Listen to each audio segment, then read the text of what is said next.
बढ़ा दिया, गैस का भाव बढ़ा दिया। गरीबों का कल्याण ने बाटे लगातार काम कर रही है। 27 साल के बाद इनका सिंहासन डोल रहा है। 85 करोड़ हिंदू है, हिंदू बेरोजगार है, तो क्या हिंदू पीछे नहीं जा रहा है? मोदी जी का चेहरा है जो ब्रांड है। साहब जी, ब्रांड से गरीबों का। नमस्कार, वंदे मातरम, जय हिंद। एसटी न्यूज में आपका एक बार फिर से बहुत बहुत स्वागत है। गुजरात विधानसभा चुनाव में कुछ ही दिन बाकी है। वहीं यहाँ पर एबीपी न्यूज, टाइम्स न्यूज और फलोदी सट्टा बाजार ने जो सर्वे निकाला है उसको देखते हुए बहुत बड़ा उलटफेर होता हुआ नजर आएगा इस बार गुजरात में इस बार किसको मिलेगा बहुमत है, तो आप वीडियो के लास्ट तक जरूर बने रहिए। हम दिखाने वाले हैं एक एक सीट के बारे में। गुजरात में कौन बनेगा इस बार मुख्यमंत्री, ये भी बात करेंगे। जिस तरह से बड़ी बड़ी रैलियां होती नजर आ रही है अरविंद केजरीवाल द्वारा, तो यहाँ पर नरेंद्र मोदी की भी बड़ी रैलियां सामने नजर आ रही है, बड़े बड़े वादे। तो दूसरी तरफ यहाँ पर देखा जाए तो कांग्रेस का सफाई हो रहा है गुजरात में। दोस्तों, अगर अरविंद केजरीवाल की बात करें तो यहाँ पर फ्री की बिजली और फ्री के वादे करते हुए नजर आते दिखाई दे रहे। वहीं यहाँ पर जनता इस बार बदलता गुजरात देखना चाहती है। तो दोस्तों, 182 सीटों की बात करें तो सबसे पहले ले चलते हैं मेहसाणा की 7 सीटों पर, जहां पर आम आदमी पार्टी को 3 सीटें मिल रही है, बीजेपी को 3 और कांग्रेस के खाते में 1 सीट जा रही है, अन्य को 0-0 सीट मिल रही है। दोस्तों, मेहसाणा में आम आदमी पार्टी और बीजेपी के बीच में बहुत भारी टक्कर देखने को मिल रही है। वहीं सुरेंद्रनगर की 5 सीटों की बात करें तो आम आदमी पार्टी को 2 सीटें, बीजेपी को 2 सीटें और कांग्रेस के खाते में 1 सीट जा रही है। वहीं अन्य को 0 सीट मिलती नजर आ रही है। दोस्तों, यहाँ पर भी आम आदमी पार्टी और बीजेपी के बीच में बहुत भारी टक्कर है देखने को मिल रही है। वलसाड की 5 सीटों की बात करें तो आम आदमी पार्टी को 2 सीटें, बीजेपी को 3 और कांग्रेस और अन्य का सुपड़ा साफ हो रहा है गुजरात के वलसाड से। वहीं इस बार बीजेपी को बढ़त मिलती हुई नजर आ रही है। दोस्तों, अगर बात करें अरावली की 3 सीटों की, तो यहाँ पर आम आदमी पार्टी को 1 सीट और बीजेपी को 1 और कांग्रेस के खाते में 1 सीट जाती हुई नजर आ रही है। वहीं अन्य को 0-0 सीट मिल रही है। दोस्तों, अगला जिला लेकर आए हम आपके बीच में, जहां पर बात करें भरूच की 5 सीटों की, तो यहाँ पर आम आदमी पार्टी को 3 सीटें मिल रही है, बीजेपी को 0 और कांग्रेस को 2 सीटें मिल रही। वहीं अन्य के खाते में 0 सीट जाती हुई नजर आ रही है। दोस्तों, यहाँ पर आम आदमी पार्टी को बहुत भारी बहुमत मिलता नजर आ रहा है। दोस्तों, वहीं अगर बात करें सुलेज की 16 सीटों पर, जहां पर आम आदमी पार्टी को 10 सीटें और बीजेपी को 3 और कांग्रेस के खाते में 1 सीट ही जा रही है। यहाँ पर आम आदमी पार्टी को सबसे ज्यादा बहुमत मिलता नजर आ रहा है सूरत में, जो महानगर के रूप में माना जाता है, और यहाँ पर 16 सीटों में से 10 सीटें आम आदमी पार्टी के खाते में जा रही है। जिस तरह से अरविंद केजरीवाल की बड़ी रैली के बाद में बहुत बड़ा बदलाव सामने आया है। वहीं बड़ोदरा की 10 सीटों की बात करें तो यहाँ पर आम आदमी पार्टी को 3 सीटें, बीजेपी को 5 सीटें और कांग्रेस के खाते में 1 और अन्य को 1 सीट मिल रही है। यहाँ पर भी 10 सीटों में से बीजेपी बाजी मारती हुई नजर आ रही है। तो दोस्तों, यहाँ पर जिस तरह से उलटफेर हो रहा है सीटों को लेकर। दोस्तों, अगला जिला जहां पर हम बात करेंगे जूनागढ़ की 5 सीटों की, जहां पर आम आदमी पार्टी को 4 सीटें मिल रही है, बीजेपी को 1 और कांग्रेस और अन्य के खाते में 0 सीटें। जूनागढ़ में यहां पर आम आदमी पार्टी को सबसे ज्यादा सीटें मिलती हुई नजर आ रही है। जिस तरह से अरविंद केजरीवाल ने फ्री की यहां पर बिजली और शिक्षा के लिए बात की है। वहीं अमरेली की 5 सीटों की बात करें तो आम आदमी पार्टी को 4 सीटें, बीजेपी को 1 और कांग्रेस और अन्य को 0-0 सीट मिल रही है। यहाँ पर भी आम आदमी पार्टी को बढ़त मिलती हुई नजर आ रही है। दोस्तों, वहीं अगर कच्छ की 6 सीटों की बात करें तो यहाँ पर आम आदमी पार्टी के खाते में 1 सीट, बीजेपी को 3 और कांग्रेस को 2 सीटें मिल रही है, अन्य के खाते में 0 सीटें। यहाँ पर बीजेपी का दबदबा जरूर दिखाई दे रहा है।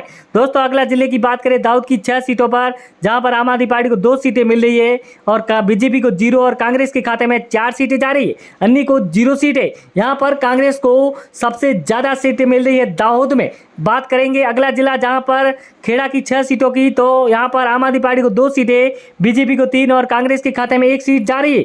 वहीं अन्य को 0-0 सीट मिलती हुई नजर आ रही है। दोस्तों, यहाँ पर भी बीजेपी को बढ़त मिलती नजर आ रही है। दोस्तों, अगर बात करें द्वारकाधीश की 2 सीटों की, तो यहाँ पर 2 की 2 सीटें बीजेपी के खाते में जा रही है, क्योंकि यहाँ पर बीजेपी का गढ़ माना जाता है। आम आदमी पार्टी और बीजेपी यहाँ पर बहुत बड़ा फर्क और अंतर दिखाई दे रहा है। कांग्रेस को 0 और अन्य को 0 सीटें। वहीं बात करें जामनगर की 5 सीटों की, तो आम आदमी पार्टी को 3 सीटें, बीजेपी को 2 सीटें और कांग्रेस और अन्य का सुपड़ा साफ हो रहा है। जामनगर में आम आदमी पार्टी को बहुमत मिलता नजर आ रहा है। तो दोस्तों, आम आदमी पार्टी इस बार गुजरात में कांटे की टक्कर देती नजर आ रही है। दोस्तों पोरबंदर की 2 सीटों की बात करें तो यहाँ पर गुजरात में कांग्रेस का गढ़ माना जाता है पोरबंदर, तो यहाँ पर 2 की 2 सीटें कांग्रेस के खाते में जा रही है। आम आदमी पार्टी को 0 सीट, वहीं बीजेपी और अन्य के खाते में भी 0 सीट जाती हुई नजर आ रही है। दोस्तों वहीं आपको ले चलते पाटन की 4 सीटों पर बात करें तो यहाँ पर आम आदमी पार्टी को 2 सीटें मिल रही है, बीजेपी को 0 और कांग्रेस के खाते में 2 सीटें, वहीं अन्य के खाते में 0 सीट जाती हुई नजर आ रही है। पाटन के यहाँ पर आम आदमी पार्टी और कांग्रेस के टक्कर दिखाई दे रही है। वहां पर जहां पर बात करें अहमदाबाद की 21 सीटों की, तो सबसे बड़ा महानगर 10 सीटें आम आदमी पार्टी को, कांग्रेस को यहाँ पर 3 सीटें, बीजेपी को 7 और अन्य के खाते में 1 सीट जा रही है। जिस तरह से यहाँ पर अहमदाबाद में बहुमत मिल रहा है आम आदमी पार्टी को, तो यहाँ पर अरविंद केजरीवाल का जो फ्री के वादे हैं उसको लेकर यहाँ पर बहुत बड़ा उलटफेर हुआ है। वहीं भावनगर की 7 सीटों की बात करें तो यहाँ पर आम आदमी पार्टी को 5 सीटें, बीजेपी को 2 सीटें और कांग्रेस और अन्य का यहाँ पर सुपड़ा साफ हो रहा है। यहाँ पर आम आदमी पार्टी को बढ़त मिलती नजर आ रही है। वहीं आपको ले चले हैं सोमनाथ की 4 सीटों की बात करें तो यहाँ पर आम आदमी पार्टी को 2 सीटें, कांग्रेस और बीजेपी को 1-1 सीट मिल रही है और अन्य के खाते में 0 सीट जा रही है। दोस्तों यहाँ पर भी आम आदमी पार्टी को बहुमत मिलता नजर आ रहा है। दोस्तों अगर बात करें आणंद की 7 सीटों की तो यहाँ पर आम आदमी पार्टी को 4 सीटें, बीजेपी को 2 और कांग्रेस के खाते में 1 सीट जा रही है, अन्य को 0 सीट मिल रही है। यहाँ पर भी आम आदमी पार्टी को बहुमत मिलता साफ नजर आ रहा है। दोस्तों गांधीनगर की 5 सीटों की बात करें तो यहाँ पर 2 सीटें आम आदमी पार्टी को, 3 बीजेपी को मिल रही है, कांग्रेस और अन्य का गांधीनगर से सुपड़ा साफ हो रहा है। यहाँ पर बीजेपी को बढ़त मिलती हुई नजर आ रही है। दोस्तों अगर बात करें यहाँ पर राजकोट की 8 सीटों की तो यहाँ पर आम आदमी पार्टी को 5 सीटें मिल रही है, वहीं बीजेपी को 1 और कांग्रेस को 0 और अन्य के खाते में 2 सीटें जाती हुई नजर आ रही है। यह है सबसे बड़ा महाउपनी पोल, हम आपके बीच में 1-1 सीट बता रहे हैं। वहीं नवसारी की 4 सीटों की बात करें तो आम आदमी पार्टी के खाते में 3 सीटें, वहीं यहाँ पर बीजेपी को 1 और कांग्रेस और अन्य का सुपड़ा साफ हो रहा है नवसारी से। वहीं आपको ले चलते हैं अगला जिला जहाँ पर बात करें तो यहाँ पर बनासकांठा की 9 सीटें, आम आदमी पार्टी को 5 सीटें मिल रही है, बीजेपी को 2 और कांग्रेस के खाते में 2 सीटें जा रही है, वहीं अन्य को 0 सीट मिल रही है। यहाँ पर भी आम आदमी पार्टी को सबसे ज़्यादा बहुमत मिलता हुआ नजर आ रहा है। दोस्तों जिस तरह से आम आदमी पार्टी ने कदम रखा है तो देखा जाए तो जिस तरह से फ्री के वादे कर रहे हैं, तो यहाँ पर बिजली को लेकर 300 यूनिट फ्री है, तो दूसरी ओर यहाँ पर बात करें तो कांग्रेस का सफाया होता नजर आ रहा है गुजरात में। वहीं अरविंद केजरीवाल का यहाँ पर बहुत बड़ी रैलियां, जिस तरह से 2 महीने से ऊपर हो गए, तो यहाँ पर अरविंद केजरीवाल ने डेरा डाल दिया है गुजरात में इस बार अरविंद केजरीवाल लगभग 120 प्लस सीटें भी लाते हुए नजर आ सकते।